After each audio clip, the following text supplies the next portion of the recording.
मृत्यु तुमर प्रत्येक शिष्य আজি तुमरी कृपा मृत्यु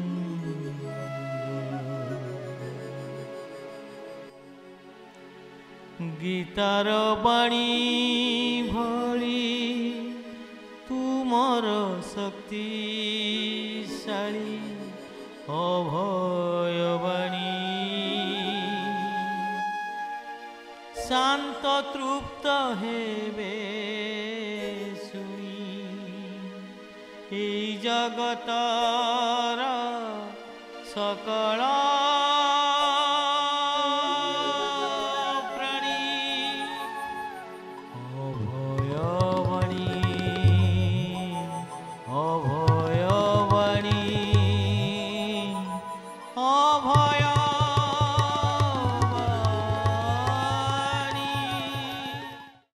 जय गुरु श्री श्री ठाकुरंकर अभय पदपद्म भक्तिपूत प्रणति समस्त भाई और माँ मानक और दर्शक मानक जय गुरु प्रीति प्रणाम।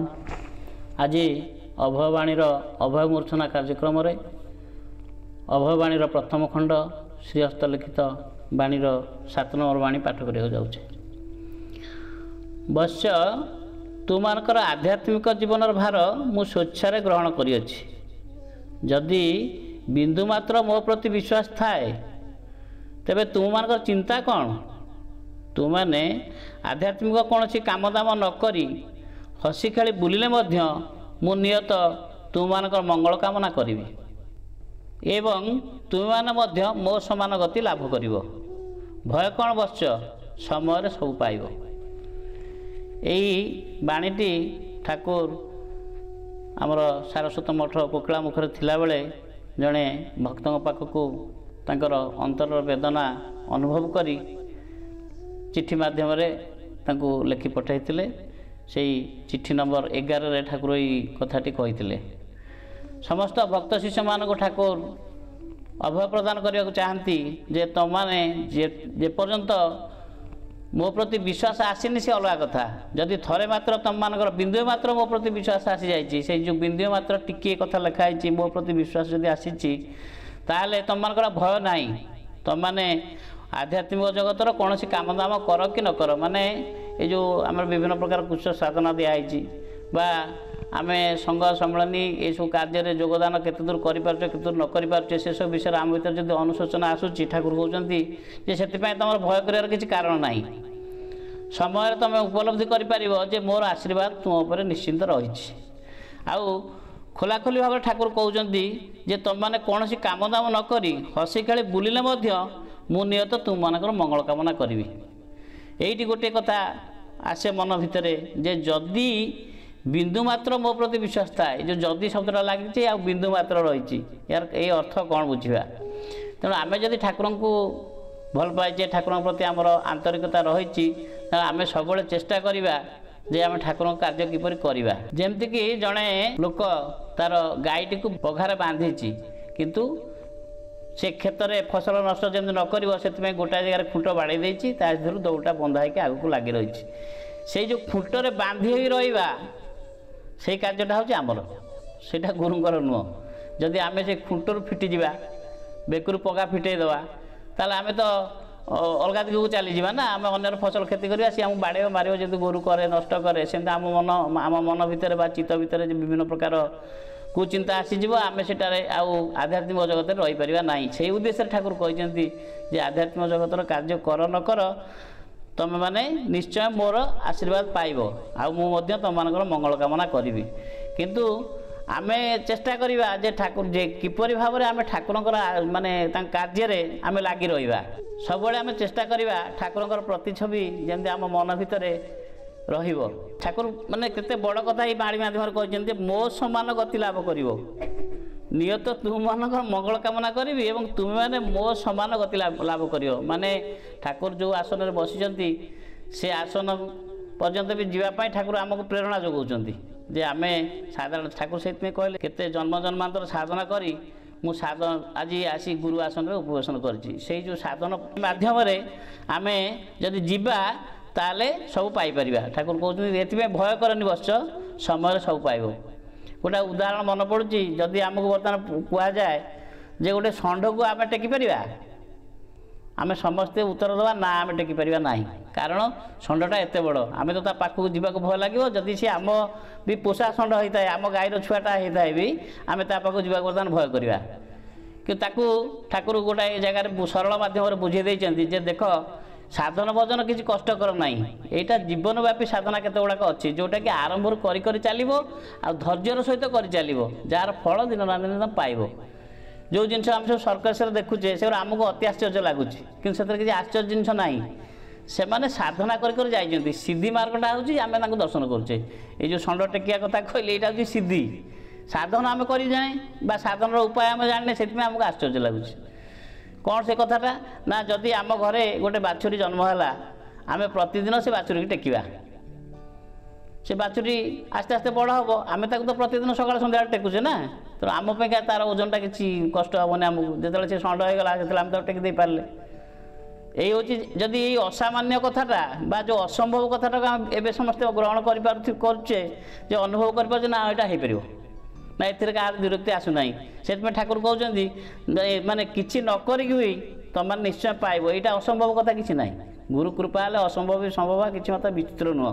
କିନ୍ତୁ ମନ ଭିତରେ ବିଶ୍ୱାସ ଆସିବା ଦରକାର ଯେ ଆମ ଠାକୁର ସଦ୍ଗୁରୁ, ତାଙ୍କର ଏଇ ଶକ୍ତି ଅଛି, ସେ ଅସମ୍ଭବକୁ ସମ୍ଭବ କରିଦେବେ। ଯଦି ଆମର ଦୃଢ଼ ବିଶ୍ୱାସ ଆସେ, ଆଜି ମନେ ପଡ଼ୁଛି ସେ କଥା ଯେ ଭକ୍ତ ପଚାରିଲେ ଯେ ଠାକୁରଙ୍କୁ ପଚାରିବ ଯେ ମୋର କେବେ ମୁକ୍ତି ହେବ ବା ମୁଁ କେବେ ତାଙ୍କ ଦର୍ଶନ ପାଇବି। ନା, ତାଙ୍କୁ କହିବ ଜଣେ ପାଗଳଟେ ସେ ପ୍ରଶ୍ନ କରିଛନ୍ତି ଯେ, ମାନେ ପାଗଳ ମାନେ ଭକ୍ତ ହିସାବରେ ପାଗଳ, ସାଧାରଣ ପାଗଳ ନୁହେଁ, ସେ ଭକ୍ତ ହିସାବରେ ପାଗଳ, ଠାକୁରଙ୍କୁ ପାଇବାକୁ ବ୍ୟାକୁଳ। ତେଣୁ ସେ ପ୍ରଶ୍ନ ପଚାରିଛନ୍ତି, ତାଙ୍କର ଏତେ ନିର୍ଭରତା ଥିଲା, ସେ କହିଲେ ଯେ ମୁଁ ପାଇବି, ଲକ୍ଷେ ବର୍ଷ ହେଲେ ବି ମୁଁ ପ୍ରଭୁଙ୍କ ଦର୍ଶନ ପାଇବି, କହିକି ସେ ଉଦ୍ଦଣ୍ଡ ନୃତ୍ୟ କଲେ। ଆମ ମନ ଭିତରେ ସନ୍ଦେହ ଆସିବ, ସଂଶୟ ଆସିବ, ଆରେ ସେ ଲୋକ କ'ଣ ସତରେ ଏ କଥା କରିଥିଲା? କିନ୍ତୁ ଆଉ ଜଣକୁ ପଚରାଲା, ଜଣେ ସନ୍ନ୍ୟାସୀ ପଚାରିଲେ ଯେ ଠାକୁରଙ୍କୁ ପଚାରିବ ଯେ ମୁଁ କେବେ ମୁକ୍ତି ପାଇବି। ନା, ତାଙ୍କୁ ଉତ୍ତରରେ କହିବ ଯେ ସେତେବେଳେ ଭଗବାନ ଛୁଞ୍ଚି ଭିତରେ ହାତୀ ପୁରେଇବା କାର୍ଯ୍ୟରେ ବ୍ୟସ୍ତ ଥିଲେ। ଯେତେବେଳେ ଏଇ କଥା ସନ୍ନ୍ୟାସୀ ଜଣକୁ ଜଣାଇ ଦିଆହେଲା, ସନ୍ନ୍ୟାସୀ କହିଲା ମୋ ଭାଗ୍ୟଟା ଭାରି ଖରାପ, ଆଉ ଯେ ମୁଁ ଏଇ ଯେଉଁ ସମୟରେ ପ୍ରଶ୍ନଟା ପଠାଇଲି ଉତ୍ତର ପାଇବା ପାଇଁ, ସେତେବେଳେ ଅସମ୍ଭବ କାର୍ଯ୍ୟରେ ପ୍ରଭୁ ବ୍ୟସ୍ତ ଥିଲେ, ଯେଉଁଥିପାଇଁ କି ମୋ ପ୍ରଶ୍ନର ଉତ୍ତର ଦେଇପାରିଲେ ନାହିଁ। ସେଇ କଥାଟା ସେ ପାଗଳ ଭକ୍ତଙ୍କୁ ପଚରା ହେଲା ଯେ ଭଗବାନ ଏଇ କାର୍ଯ୍ୟରେ ବ୍ୟସ୍ତ ଥିଲେ, ତେଣୁ ତାଙ୍କ ପ୍ରଶ୍ନର ଉତ୍ତର ନା, ଏଇଟା କ'ଣ ତା ପାଇଁ ଅସମ୍ଭବ? ଯିଏ ବିଶ୍ୱ ଚରାଚରକୁ ଚଳେଇଛି, ଯିଏ ବିଶ୍ୱର ପରିଚାଳନା କରୁଛି, ଛୁଞ୍ଚି ଭିତରେ ହାତଟା ପୁରେଇବା ବଡ଼ ଆଶ୍ଚର୍ଯ୍ୟ କଥା କ'ଣ? ସେ ଏମିତି ବ୍ୟସ୍ତ ଥିଲା ଯେ କରିପାରିଲାନି। ସେ କହିକି ଆଉ ଠାକୁରଙ୍କୁ ଆଉ ଶୋଧିଲା, ଗାଳି ଦେଲା। ତେଣୁ ଏଇ ଉପାଖ୍ୟାନ ସବୁ ଆମରି ଠାକୁରଙ୍କ ପୁସ୍ତକରେ ଅଛି। ବିଶେଷ କହୁଛି, ଆମେ ଠାକୁରଙ୍କ ପୁସ୍ତକ ପଢ଼ୁନେ ବା ଯିଏ ବି ପଢ଼ୁଛନ୍ତି ସେମାନେ ଟିକେ ତାକୁ ଅନ୍ୟମାନଙ୍କୁ ଅନୁପ୍ରାଣିତ କରିବା ଦରକାର। ସଂଘ ସମ୍ମିଳନୀରେ ଯାହା ଯେଉଁଠି ମାନେ ଆମେ ପଢ଼ିକି ଜାଣିଲେ ସେଇଟା ଭାବ ବିନିମୟ ମାଧ୍ୟମରେ ପ୍ରକାଶ କରିବା ଦରକାର, ଯେଉଁଟାକି ଆମେ ସେଇଥିରୁ ବିଶେଷ ଖୋରାକ ଭକ୍ତମାନେ ପାଆନ୍ତେ, ମାଆମାନେ ପାଆନ୍ତେ, ଭାଇମାନେ ପାଆନ୍ତେ। ଆମ ଭିତରେ ବହୁତ କଥା ଅଛନ୍ତି, ବହୁତ ଭାଇ ମାଆମାନେ ଅଛନ୍ତି ଯେଉଁମାନେ କି ବହୁତ କିଛି ଜାଣିଛନ୍ତି, କିନ୍ତୁ ସେମାନେ ପ୍ରକାଶ କରୁନାହାନ୍ତି, ଯେଉଁଟାକି ଠାକୁରଙ୍କ ଧାରାର ପରିପନ୍ଥୀ ହେଉଛି, ଯେଉଁଟାକି ଆମେ ଜାଣିପାରନ୍ତେ। ବା ଠାକୁର ସେଇଥିପାଇଁ ଭାବ ବିନିମୟ ବ୍ୟବସ୍ଥା କରିଥିଲେ, ଯେଉଁ ଭାବ ବିନିମୟ ବ୍ୟବସ୍ଥାରେ ଜଣେ ଜଣଙ୍କର ଉନ୍ନତି କରି ଚାଲିବ। କେମିତି? ମାନେ ଆମେ ଅନ୍ୟାସରେ, ଠାକୁର ତ କହିଛନ୍ତି ତାଙ୍କ ପୁସ୍ତକ ପାଠ କରିବାକୁ ସମସ୍ତେ ପାଠ କରିବା ଉଚିତ। ଏମିତିକି ଆମେ ଶପଥ ନେବା ଉଚିତ ଯେ ଦିନକୁ ଅତି କମ୍ରେ ଗୋଟେ ପୃଷ୍ଠା ବି ମୁଁ ଠାକୁରଙ୍କ ବହି ପଢ଼ିକି ଶୋଇବି। ଯେମିତି ଦୈନନ୍ଦିନ କାର୍ଯ୍ୟ ମୁଁ କରୁଛି ସେମିତି କରିବି। ତଥାପି ଏସବୁ ନ କରିକି ବି ଠାକୁର ଏଇ ବାଣୀ ମାଧ୍ୟମରେ ଆମକୁ କହୁଛନ୍ତି, ତୁମେ କିଛି କର କି ନ କର, ଖାଲି ତୁମେ ବିଶ୍ୱାସ କରିବ ଯେ ତୁମ ଠାକୁର ସଦ୍ଗୁରୁ, ମୋ ଉପରେ ଦୃଢ଼ ବିଶ୍ୱାସ ରଖ। ତେଣୁ ମୁଁ ଯେତେବେଳେ ତୁମ ଠାକୁର ସେ କଥା ପୁଣି ଥରେ ପଢ଼ୁଛି ଯେ ତୁମମାନଙ୍କର ଆଧ୍ୟାତ୍ମିକ ଜୀବନର ଭାର ମୁଁ ସ୍ୱେଚ୍ଛାରେ ଗ୍ରହଣ କରିଛି। ତ ସେ ଠାକୁର କହୁଛନ୍ତି, ତୁମେ ମୋତେ ମୋ ଉପରେ ନଦୀ ହେଇ ପଡ଼ିନ, ମୁଁ ତୁମ ଭାରଟା ମୁଁ ନିଜେ ନେଇଛି।